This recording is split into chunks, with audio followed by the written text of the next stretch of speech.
Hey everyone, welcome back to the channel. My name is Joshua Arce of Joshua Reviews, Movies, and More. And today I officially have my Inside Out 2 review.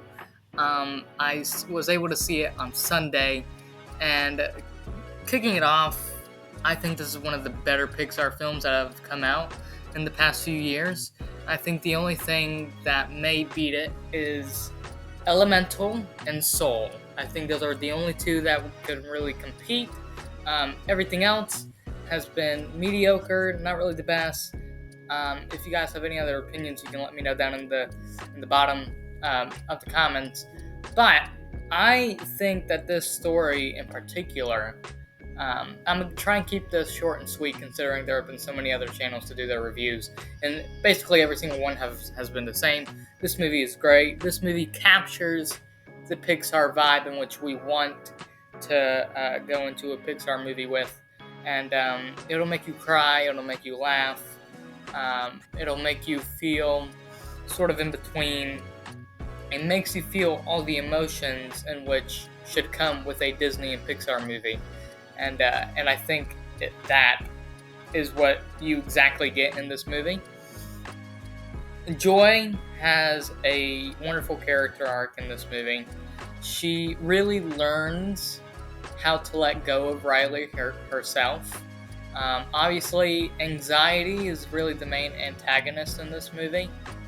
She's the one really trying to take control of Riley and really trying to do what's best for her, just in the wrong ways.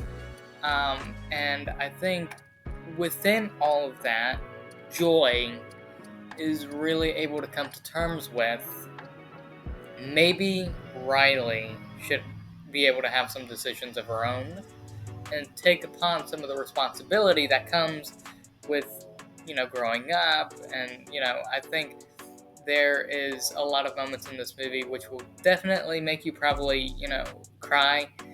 The ending is probably the strongest point in the movie. It's really where everything wraps up. It wraps up beautifully.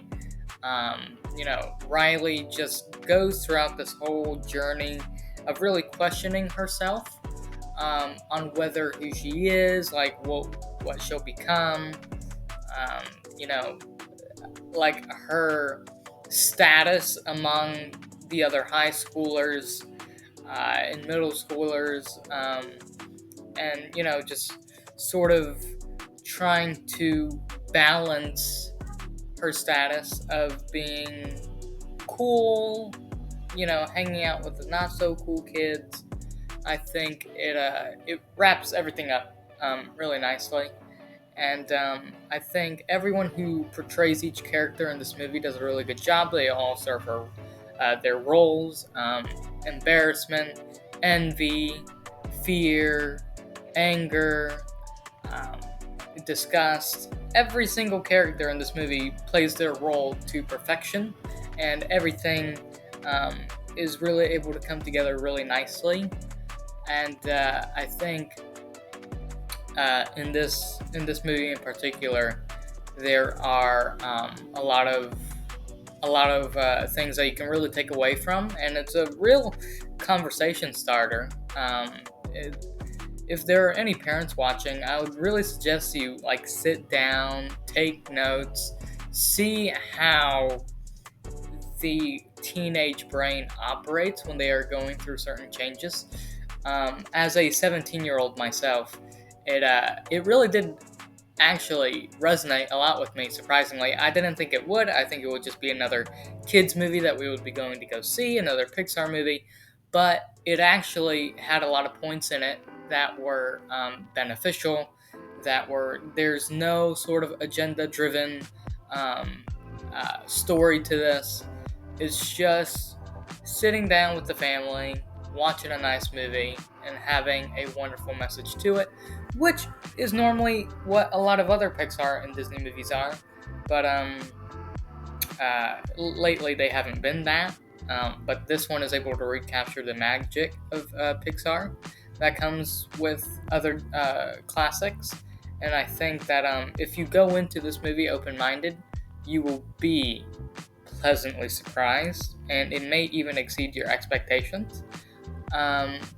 So my final score for the movie is going to be most likely I want to say like an 8.5 and 8.6 out of 10.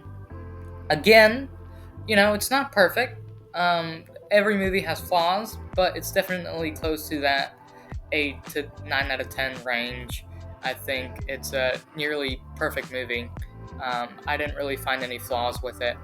I can't even think of any cons off the top of my head. I had a really fun time with it. I think the humor in this movie is exceptionally well done, as many other Pixar films have done in the past. I think the humor in this one is really, really good. There is a post-credit scene in this movie.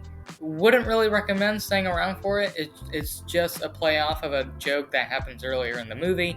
It's not necessarily like uh, beneficial to the movie. Um, that's definitely for sure. You can stay around if you want for the post-credit scene, but if you don't want to, that is completely fine.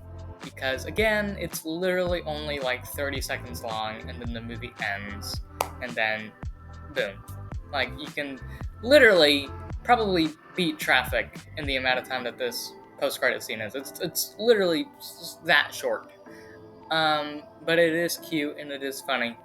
But anyway, I will catch you all in the next video. I will be having a DC update later in the week. We had some new photos of Clark Kent, of David Cornsweet as Clark Kent. I'll be giving my opinion on that. Again, this will probably be like an 8.5 and 8.6 out of 10 for me. Let me know your thoughts on the movie down below. Let me know any questions you have yourself, and I'll try to answer them as best as possible. I'll catch you on the next video. Take care. Peace.